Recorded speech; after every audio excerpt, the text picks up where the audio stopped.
And now to talk about set. A set is an unordered list that cannot have any duplicates. So let's just get rid of all of this. And the syntax is very similar. Let's do set integer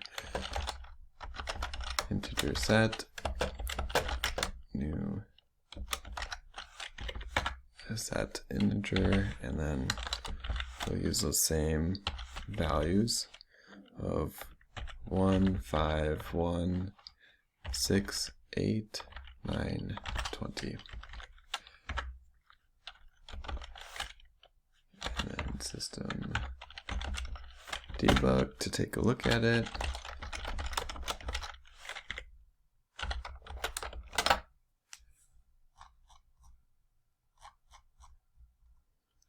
So I can see right here within the debug that I have 1, 5, 6, 8, 9, 20. That extra 1 is not there because it cannot have any duplicates. You'll also see that there is no, that's not encased in a parentheses, and this time it's the curly braces. Also, we were talking about indexes with lists. Sets do not have the ability to use the index to be able to get a value. So let's say I just wanted to get the first value of this set. It's going to say expression must be a list. The only thing really that I can do is I can check to see if it contains a value.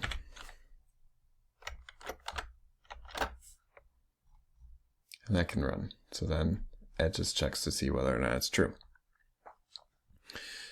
Sets are commonly used for deduplication purposes.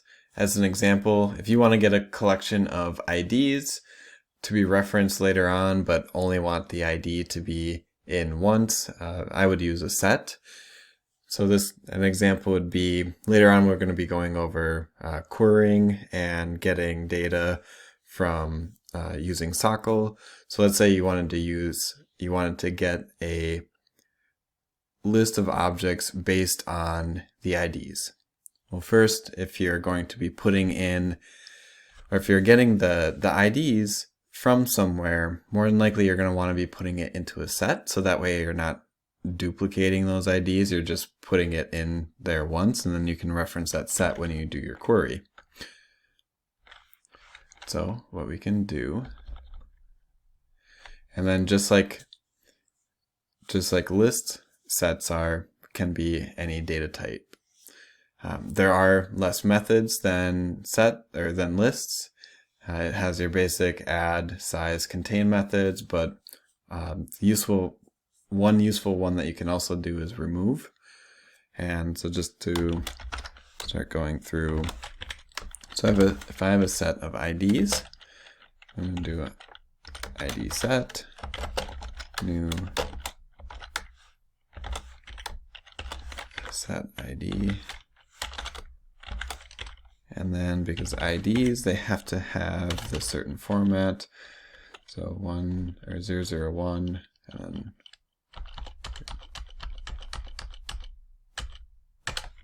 okay, so that's going to be 15.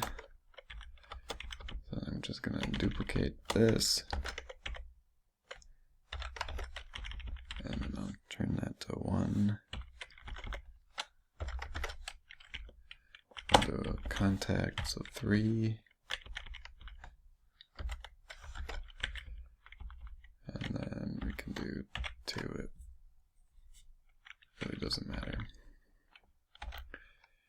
Okay. So then if I debug, just to show,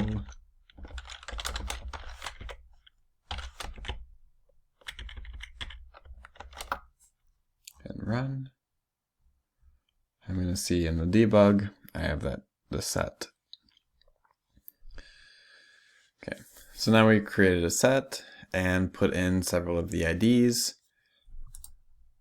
Then we want to go through the logic, and let's say that there is some set of logic where, for whatever reason, we have the set of IDs we want to remove. So then what we can do is we can do id set dot remove, and then we'll just take the third one. We can put in that value that we want to remove. And then if I do id set and debug that again,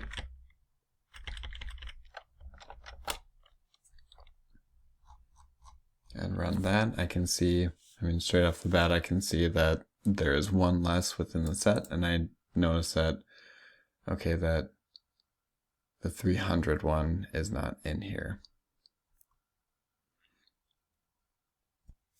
And that is the nice thing about sets, is that remove functionality and then also the deduplication. If this were a list, you would first have to identify the index, because there is a remove method within the list. However, it goes based off of the index. So then it'd be a little bit more difficult, because you'd have to find that index of where it is within the list first before you can do that. As where this one, you just add the value and you can automatically just remove it without identifying indexes.